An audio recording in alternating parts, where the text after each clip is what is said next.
Ce couteau coûte plusieurs centaines d'euros. Et là, il déchire le papier et n'arrive même pas à le couper. Pas parce qu'il est mauvais, mais parce qu'il n'a pas été affûté depuis très longtemps. Dans cette vidéo, je vais l'amener au niveau de coupe rasoir. Pas avec une machine, pas avec un fusil, mais avec des pierres japonaises et rien d'autre. Un couteau japonais haut de gamme, c'est un acier dur, souvent entre 60 et 64 HRC. C'est ce qui lui permet de tenir un angle fin et un tranchant exceptionnel. Mais cette dureté a un prix. C'est beaucoup plus difficile de les affûter. Avec une machine, vous risquez d'abîmer le couteau et de l'user prématurément, et avec un fusil, vous allez principalement redresser le fil et rien d'autre. La seule méthode qui respecte ce type d'acier, c'est la pierre. Et pas n'importe quelle pierre, la pierre japonaise. On va en utiliser plusieurs de grains différents. Et ça permet d'enlever de la matière progressivement avec beaucoup de précision. C'est exactement ce qu'on va faire aujourd'hui. Pour réaliser l'affûtage de ce couteau, je vais utiliser plusieurs pierres. Alors on va commencer avec la première, un grain grossier de 200.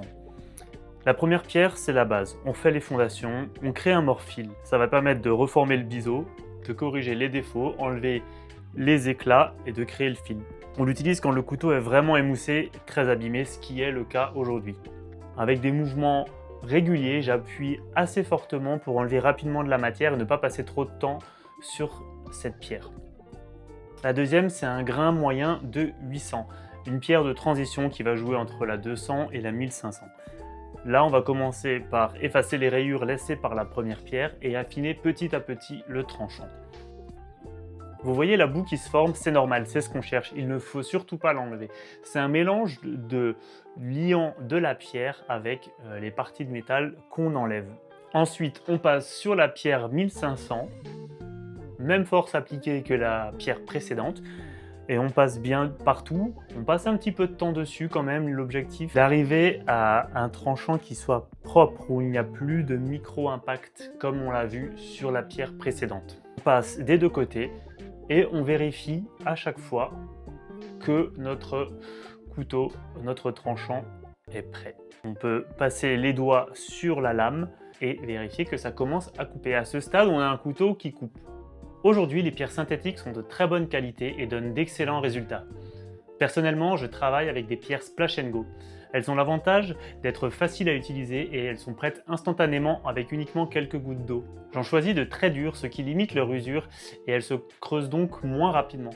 C'est un vrai avantage car je peux affûter 30 voire 40 couteaux dans une journée. Pour terminer, je vais utiliser une pierre naturelle. Elles ont de nombreux avantages et sont réputées pour avoir des finitions rasoirs. On les appelle les Awasedo.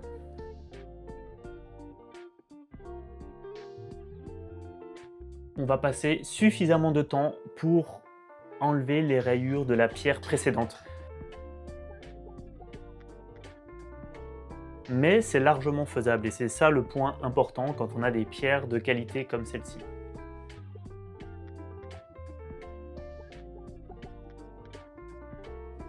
Quelques passages sur un cuir. Ici, j'utilise un cuir de kangourou qui a la particularité d'être très dur et du coup, il n'y a pas de risque de déformation.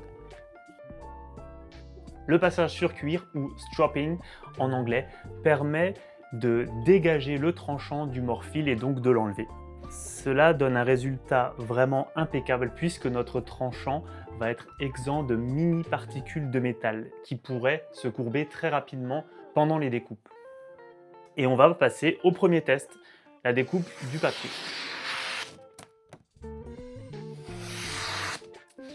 Le deuxième test qui est très explicite, j'ai préparé un tube de papier scotché que je pose sur la table. On peut voir que ça coupe très bien. Et pour cette finition, j'ai utilisé quelque chose d'un peu particulier. Ici, on a une pierre très rare. Ça s'appelle une Ohira Renge Suita. Tous les détails concernant cette pierre, son origine, ce qu'elle est réellement, seront présentés dans une prochaine vidéo. L'affûtage sur pierre japonaise, c'est une compétence qui s'apprend et il faut beaucoup de patience pour arriver à un bon résultat. Mais c'est aussi un service que je propose. Si vous avez un couteau qui ne coupe plus ou pas assez, vous pouvez me le confier. Il suffit d'aller sur le site togitoki.com et de suivre les instructions. Je vous mets le lien dans la bio. Si cette vidéo vous a plu et qu'elle vous a appris quelque chose, abonnez-vous. Merci et à bientôt dans une prochaine vidéo.